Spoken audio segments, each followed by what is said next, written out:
साथियों, जय भीम। जय भारत, जय संविधान, जय मंडल, जय जोहार, जय जवान, जय किसान, जय लोकतंत्र, जय विज्ञान।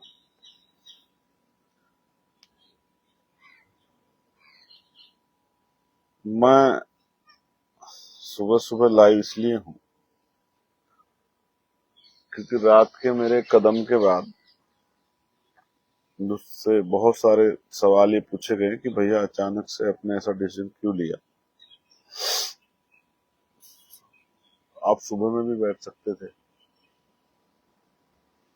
रात में वहां अकेले सोना और कई तरह की मुसीबतों का सामना करना ये ठीक निर्णय नहीं। मैं आपकी बात से सहमत हूं, बिल्कुल आपकी बात सहमत हूं, मैं इसको मना नहीं कर रहा हूं।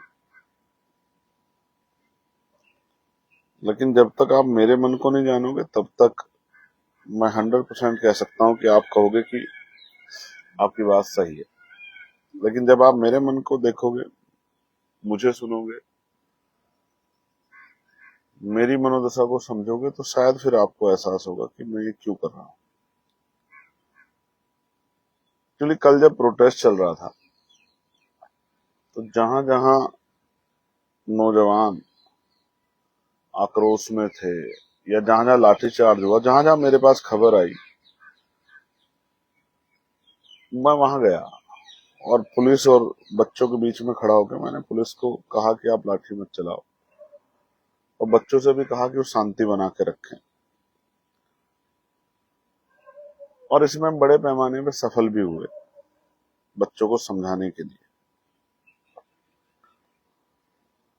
और जब पुलिस ने देख लिया कि इनकी बात बच्चे मान रहे हैं, तो फिर उन्होंने भी अपने व्यवहार में,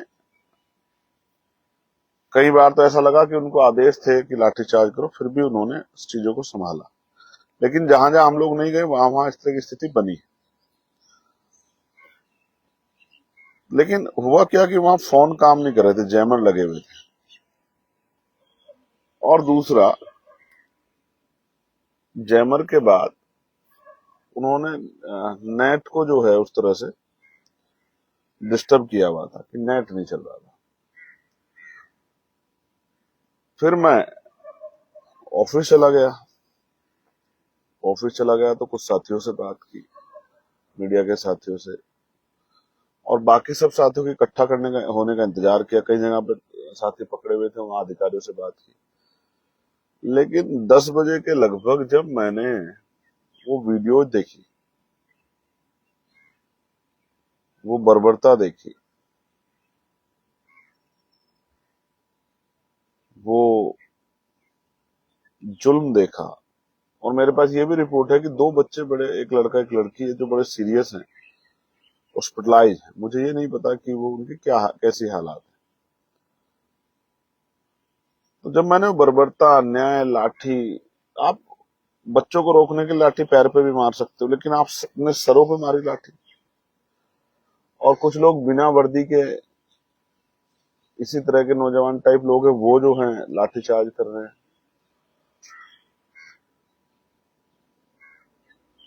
बच्चियों को भी नहीं छोड़ रहे हो, आप पीट रहे हो, मीडिया को भी पीट रहे हो आप।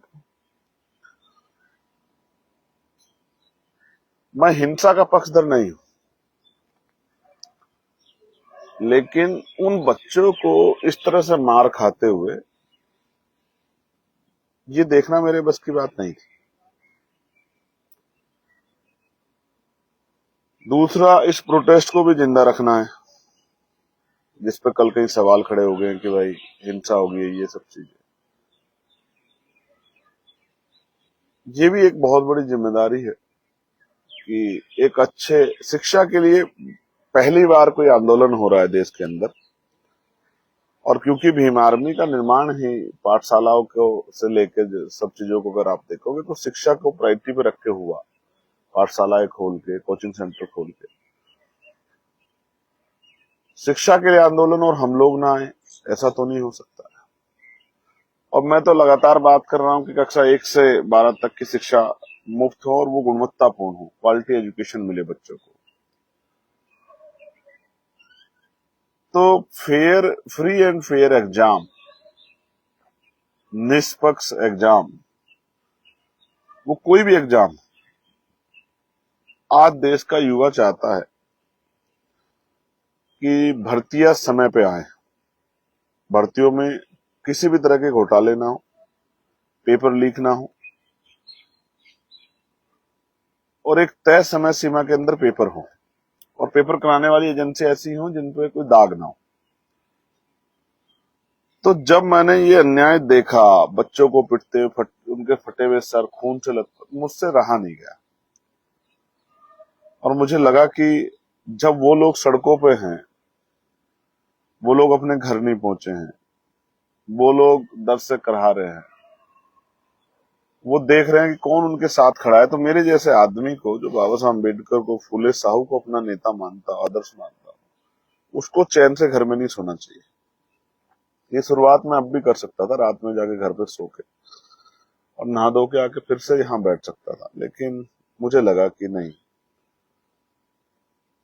जब वो सड़कों पे हैं, जब वो अन्याय सह रहे हैं, जब वो भूखे प्यासे हैं, तो हमें भी इस आंदोलन की शुरुआत करनी चाहिए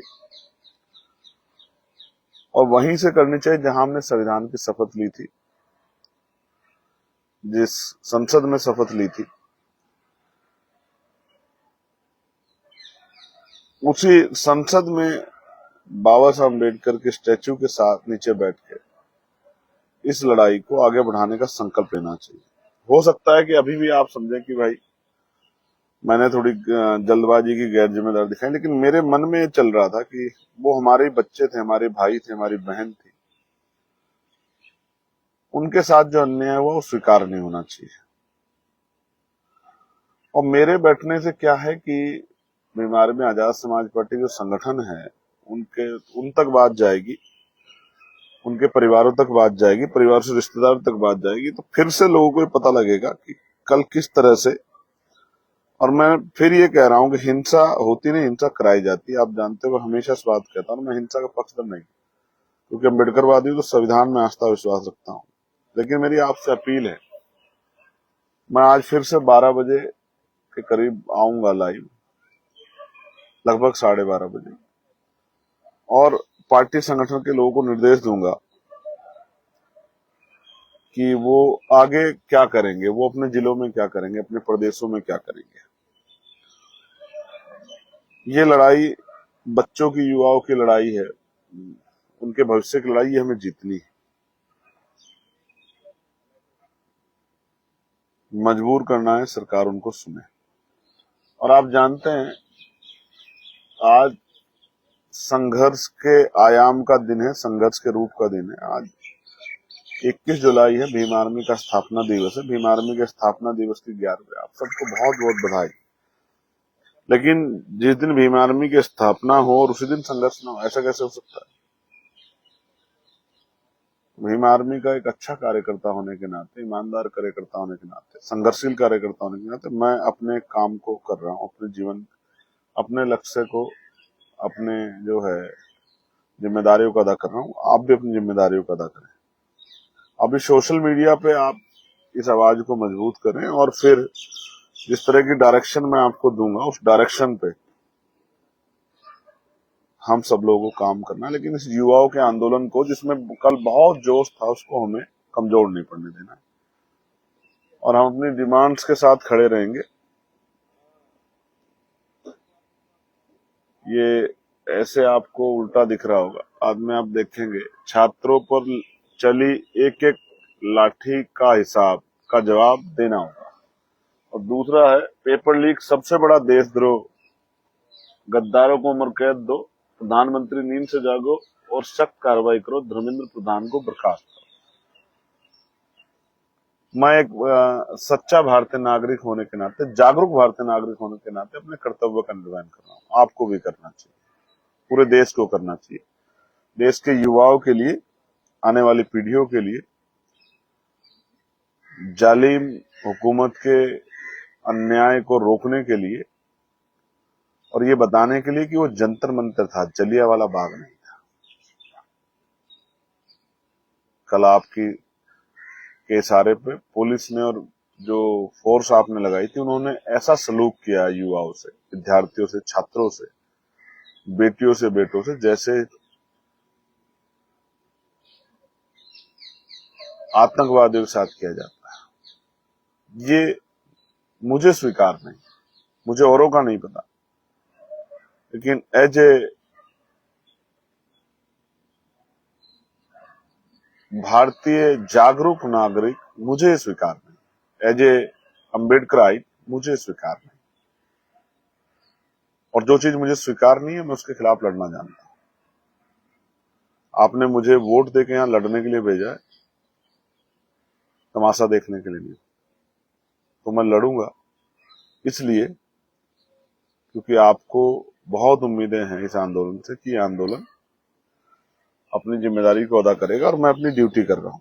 मेरी जान भी उतनी कीमती जितनी उन बच्चों की जो हॉस्पिटलाइज हैं या कहीं पकड़े हुए हैं या कहीं सड़कों पर बैठ के अभी भी आंदोलन चला रहे हैं, जिनके पास उम्मीद थी। कल तक उनकी उम्मीद नहीं टूटनी चाहिए, इसलिए हम लोग इस आंदोलन को आगे बढ़ाएंगे। और मैं फिर कह रहा हूं, जब तक मैं यहां बैठा हूं यहां चलाऊंगा, और अगर मैं जब बाहर जाके चलाने की बात करूंगा तो पूरे प्रदेश में, सारे प्रदेशों में जाके, देश भर में जाके, उत्तर प्रदेश के हर एक जिले में जाके चलाऊंगा। याद रखना मेरी बात। मैं भीमार में आजाद समाज पार्टी कार्यकर्ता हूं। मेरे पास इतना बड़ा संगठन है कि हर दिन एक जिले में जंतर मंतर बनेगा। आप मेरी बात को याद रखना।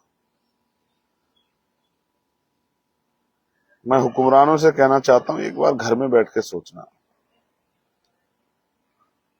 वो भी किसी के बच्चे थे जिनका कल खून आपने बहा, और वो क्या सीख के गए, क्या लेके गए। वो किसी पार्टी के वर्कर नहीं थे, मैक्सिमम लोग स्टूडेंट थे। आपने क्या दिया उनको और वो आपको क्या देते हैं, उनकी नजरों में आप कहां पहुंचे, ये आपको जवाब जो है आने वाले समय में जनता देगी। धन्यवाद। मुझे अपनी बात रखनी थी, इसलिए मैंने आपको बताया। मैं 12 बजे के बाद फिर से आपके बीच में आके बताऊंगा कि हम इसको कैसे आगे बढ़ाएंगे। जय भीम, जय भारत, जय संविधान, जय मंडल, जय जोहार, जय लोकतंत्र, जय विज्ञान, जय जवान, जय किसान। आप सबके लिए मंगल कामना। मैं आपका भाई चंद्रशेखर।